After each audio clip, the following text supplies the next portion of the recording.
Merry meet, Annie here. Gratitude for the growing dark. Now, there's a concept that's sometimes a struggle for me.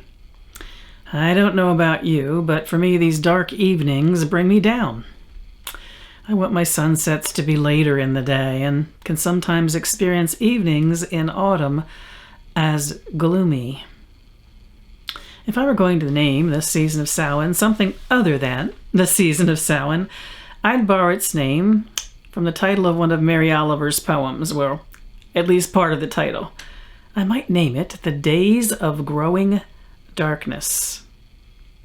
And the truth is that the season is all about the growing of darkness.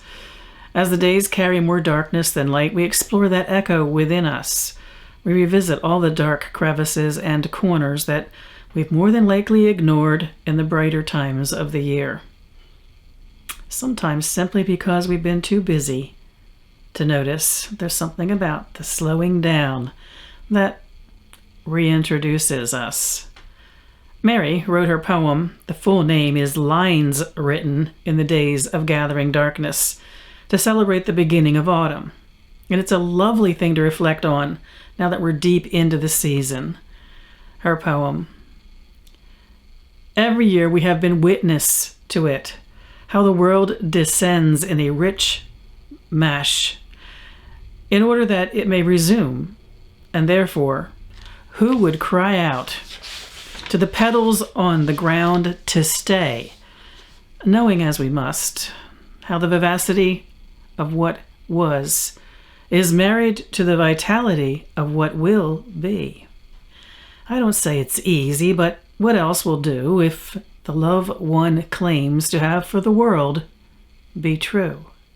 So let us go on, though the sun be swinging east, and the ponds be cold and black, and the sweets of the year be doomed. I love the stanza that declares, what else will we do if the love one claims to have for the world be true? I have 2 moments in the wheel of the year when I'm well advised to remember my love for the world. The first will be somewhere in July, that first day when temperature and humidity, possibly both in the 90s, seem stifling. And the second will be somewhere around this time of year when I start to yearn for sunlit evenings instead of darkness. I am reminded that part of the shifting physicality of the seasons is indeed the interplay of dark and light, and who am I then to whine about dark evenings? So it's no accident that I have the following poem by Gary Snyder also in my notes for today. Obviously, in years past, I always get to the same place. A dark and cold evening when I'm wishing sunset were a little bit later. This poem from Gary Snyder is called Prayer for the Great Family. I found this poem in another great book of nature poetry, The Earth Speaks. It's another book I've had for decades. Well, now that I've checked its publication date, well, several decades. I don't know if the book's still in publication, but used booksellers will probably have it. Prayer for the Great Family. Gratitude to Mother Earth, sailing through night and day, and to her soil, rich, rare, and sweet. In our minds, so be it. Gratitude to plants, the sun-facing, light-changing leaf and fine root hairs, standing still through wind and rain. Their dance is in the flowering spiral grain. In our minds, so be it. Gratitude to air, bearing the soaring swift and silent owl at dawn. Breath of our song, clear spirit breeze, in our minds, so be it.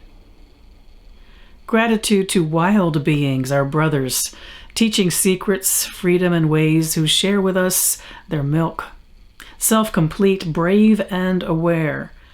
In our minds, so be it.